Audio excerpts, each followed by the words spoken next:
Adventures of Pipeman on W4CY Radio.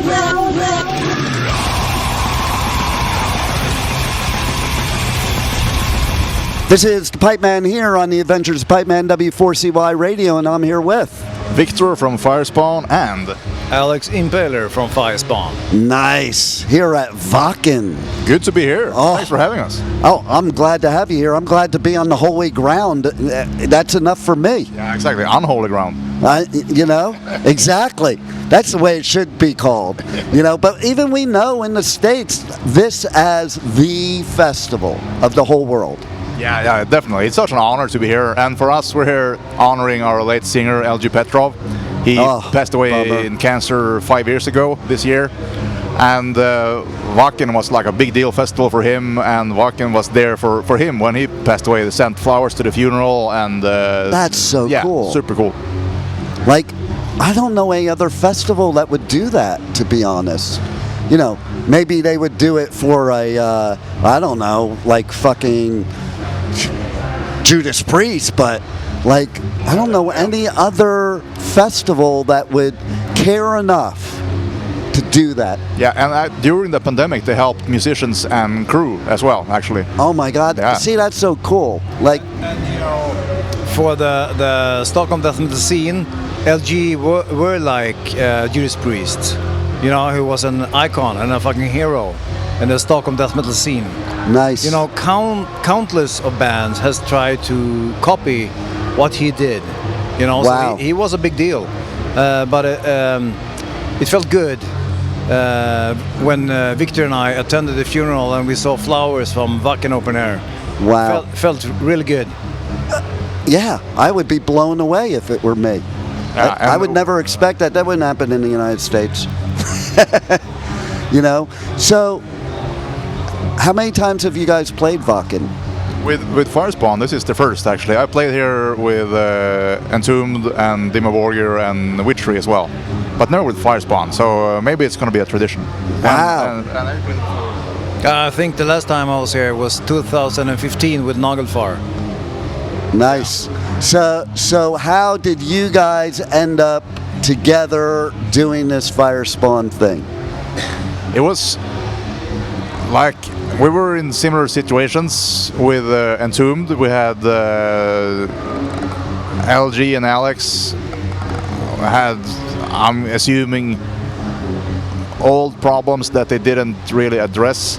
They got like a big problem over the years, and there were a situation when there was like a issue about the name Entombed, and there was like it developed into two versions of the band, Entombed and Entombed AD, and it was quite unsexy, to be honest. Yeah, and I hate that crap. Yeah, it really sucked. So me and LG and all the guys, I would say, but we really wanted just to play music like death metal and stuff. So I had some songs, and we like, let's do something. And Alex, you had like similar situation with Necrophobic at the same time? Yeah, because our singer at the time was locked up in prison, so to say. So yeah, actually quite interesting, because I talked with LG to do something new and fresh, a bit more aggressive and not the typical Stockholm sound-ish. And he told me that I should get in contact with Victor, because he and Victor had this conversation, just at the same time. Coincidence. So when I called Victor and said that, I had the same kind of conversation with LG as you did, let's do something together. Nice. Yeah. So it was. And apparently Victor had like 10, 11 songs already written and done. So we had the whole album already done by Victor before we even started the band, because he was fucking prepared. I love that. That's great. Yeah, so it was the three of us for, I think, about 2 years, something like that. And then Fredrik Folker joined, because he played in Necrophobic at the time, as I did. So I asked him if he wanted to join, because I wanted his type of solos. And then later, Victor talked to Matte when he was in Gothenburg, recording drums for Raised Fist. But we knew he were previously in Dark Funeral, so we knew that he was fast as a fucking shark. You know, the kind of drummer that we wanted in Firespawn. So, yeah, for 2 years we checked our options in musicians, and yeah. It's like I think we found the best ones. it's kind of like you're like a super group, in my opinion. Uh-oh. It's kind of like you're a super group, in my opinion. You know? You know, a lot of people say that, and you know, it's a compliment, no question about it. But I like to see Firespawn as a group of friends. That's more like important. to hang out and like the kind of music that we play. And we do play in other bands, and we are known musicians in the Swedish scene. So for people on the outside, it could seem like a supergroup, but that was never our intention.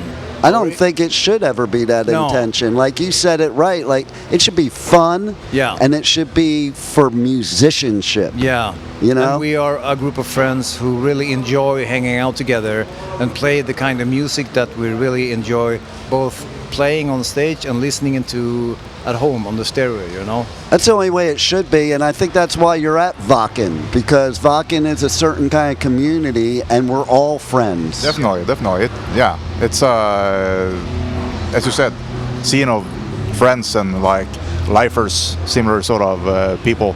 Like when we were sound checking today, line checking, I saw people front row waiting for the show, and in my instant thought, I was like, yeah, that's me standing there front row. That's like, I could be there. You know, we're all the same. But one other thing that came to mind with Firespawn is that even though all of us are in different bands at the same time, it doesn't mean that it's like an obstacle or a problem sort of thing. It's we're actually used to being in active bands and scheduling with different bands and stuff, so it's actually kind of helpful. We don't have any jobs that's, you know, taking up our time.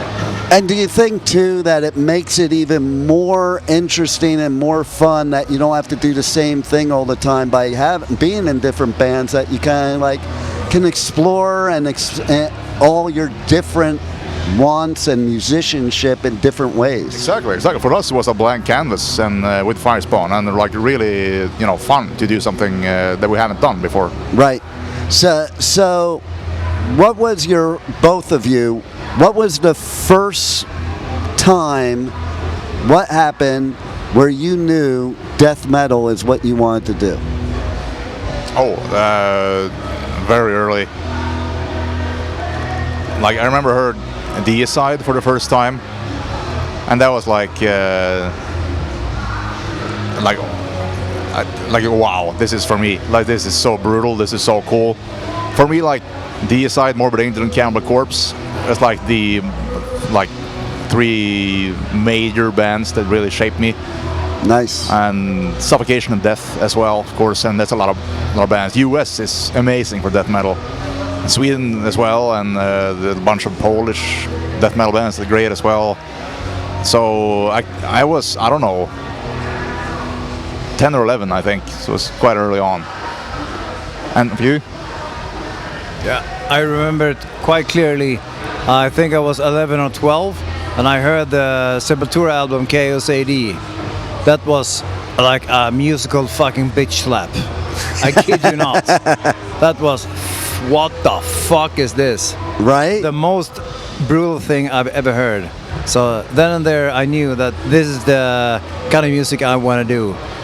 And you know what? This is absolutely insane. Like 30 years later, Max Cavalera rated his 10 top songs that he wish he wrote. And I kid you not, guess which song is on his top 10 list?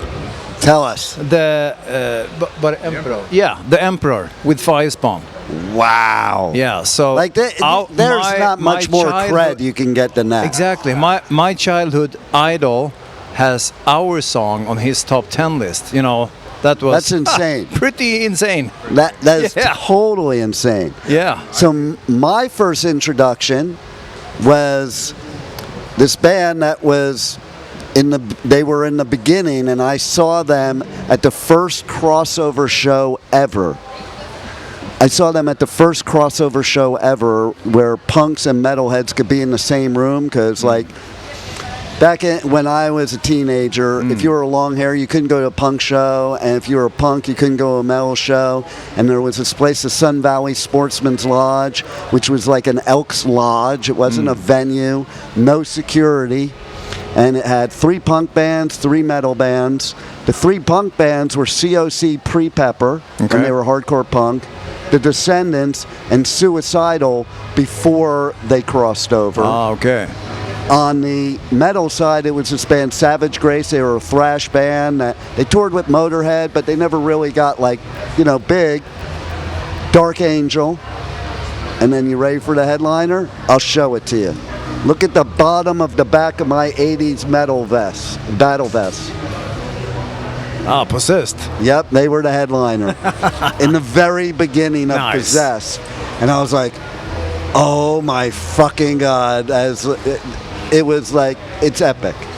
I think it was before even 7 Churches came out, And it was like, because in my time, it had to graduate. There was no thrash in the beginning. The heaviest stuff was Maiden and Priest. Mm-hmm. And then Slayer and Metallica came out. And I was at their first shows ever. And then I saw Possessed. And to me, it blew both of them away. And I love Slayer, favorite band. But Possessed took it to a whole nother level. Yeah. So that's pretty cool. Awesome. So what you have going on next after Wacken? How you top Wacken? You can't really top Wacken, right? Yeah, well, that's hard to top. But next weekend we will play at Partisan in Germany, and Alcatraz, I think, is Belgium. So we have 2 good festival shows next weekend. And then we play, I think it's the weekend after that, also at Kaltenbach. Okay. In Austria. Cool. And then we have a Swedish festival later this fall. You mentioned Gothenburg, by the way. I played hockey on a bandy field. You play bandy? No, I played hockey. Like I was in Gothenburg, and they had a bandy field, but we had a bunch of hockey games we were playing. Like there were like 12 I never saw a bandy field. So you play hockey on a bandy field? Yeah. and I was like, for a Swede, that's insane. I know. I'm like, I couldn't believe how big it was. Yeah. Oh my God. It's like... It's way bigger than a hockey field. Oh yeah, way bigger than an American football field even. Like we had 12 hockey games going on the one field, And imagine the bandy ball is super small, way smaller than a hockey puck. Really? Yeah. Yeah, because I never played it. I would like to play it though. Yeah. Because it's a super fast game. I love that. See, I love that. It's like metal. Exactly. And so you're also a tattoo artist. I am. So is that arm, your left arm, is that reverse thing? I just found out about it. Like instead of blacking out your arm, it's like the reverse. I don't know what it's termed. I forgot what it's termed. That's the right term, but it kind of is, because I had a sleeve on this arm before, which I did in the 90s, so it didn't look very cool, so to say. But it was a North-themed sleeve with all the North gods. But my wife is also a tattoo artist, which I have my studio together with. So well, that's cool. She did a complete makeover and cover-up on my arm. That's why it's so dark. So I like it though. That is brilliant right there. I was looking at that. That eye has been staring at me at the whole interview. This is the eye of Odin. Nice. And there's things underneath here, but you can't really see it because everything is so dark. Yeah, but I think it looks cool actually. Like I think that looks cooler than just blacking out your arm. Oh yeah, for sure. And that's what I like about it. Yeah, for sure. You know? Blackout isn't really my thing. I like blastovers, but I still like, you know, to see some kind of motive on the arm, not just a pitch black blackout. Yeah, you gotta have some kind of artistry, exactly. right? Yeah. You know, because that's what it is. It's art. Yeah, exactly. You know, so tell everybody how they can check out all Firespawn stuff, buy your merch, because they can't listen to my show unless they buy your merch, and also tell them, you know, about how they can contact you for tattoo art too. Yeah, well, I think easiest way is to go to Instagram, to the Firespawn official Instagram, and if you want to buy our merch, we have that at helloil.com. It's .com/Firespawn, I think. And if you're interested to see what I do tattoo-wise, you can go to the Morbid Impalement tattoo. I love that Instagram. name. That's so metal. Yeah, it's a wordplay, you see, because it's my wife Ida Morbida and I'm the impaler, so Morbid Impalement. That's so cool. Yeah. Did you meet her at a tattoo shop, or did it just turn out you met and it turned out you were both tattoo artists? You know, interestingly enough, she was a big fan of mine way before I met her. So I started to notice her in the audience on my side of the stage. And then all of a sudden she offered me like this kind of endorsement tattoo. And you know, I'm the only artist that she endorsed with a tattoo, because she never do that kind of thing. And it turns out that she did that only to, you know, get the opportunity to chat a bit with me. I love it. And you know, the rest is history. Now we're married. Yeah, there it is. She was a smart woman, right? Oh yeah. Well, you guys fucking rock. I'm glad you were here at Wacken, and I'm glad I was here with you, and thanks for being on the Adventures of Pipeman. Well, thank you for having us, Dean. My pleasure. Thank you for listening to the Adventures of Pipeman on W4CY Radio.